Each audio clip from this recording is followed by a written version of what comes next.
Hello. So today I want to show y'all how I store my old journal pages. I have an archival journal, which I made, and it holds an entire year's worth of pages. Most commercial journals I found are available at a maximum ring size of 20 millimeters, which is the size of my daily journal. So I made this journal using 30 millimeter rings I found on Amazon.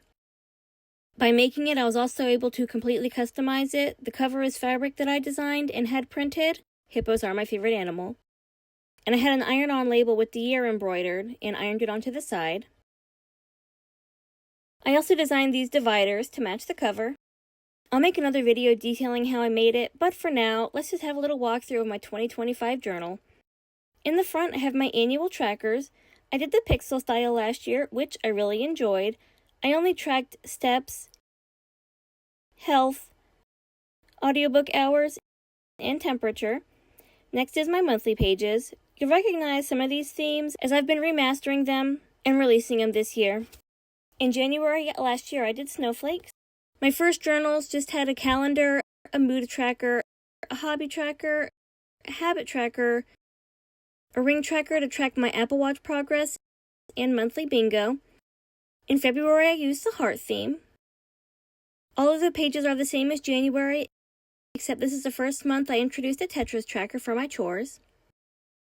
For March, I used the Shamrock theme. March of last year, I removed the ring tracker and introduced a calorie and exercise tracker in its place. April is where it gets a bit fun as I started experimenting with different images. April was cats last year, and of course this year I'd released an edited and improved version of these pages. The types of pages were the same pages I had in March. Last May, I experimented with printing in color for the first time. It was a beach theme, which I've also remastered and released for this year. This was also the first month I customized my trackers to the theme. Last June was Summer Drinks theme. I also started trying to coordinate my colors better at this point. I tend to gravitate towards rainbows. July was one of my favorites, an origami theme. It was the inspiration for the origami flowers that I'm using right now in April. You'll see I reused this tulip. I also had this cute origami font. I wish I had remembered that for this year. It was a cute little touch that made these pages a little extra special. Last August was a cross-stitch theme. I also created a cross-stitch font for these pages. This set was the inspiration for the annual pages that I'm using for 2026. It's so fun watching my style evolve over the year. September was a mushroom theme. It's so cute. You'll see later that I used these in my 2026 archival binder. October was dinosaur frosted cookies, another really cute one. I also introduced this body care page. Ultimately, I scrapped it as it didn't track anything new. November was a hydration theme. I also introduced a food tracker that was designed to help track macros. Last we have December, which I filled out on this channel. I used Christmas ornaments and lights for the theme. This was my first time experimenting with not aligning or numbering my mood tracker. I also introduced a Christmas bingo that month. After my monthlies is my other/media pages.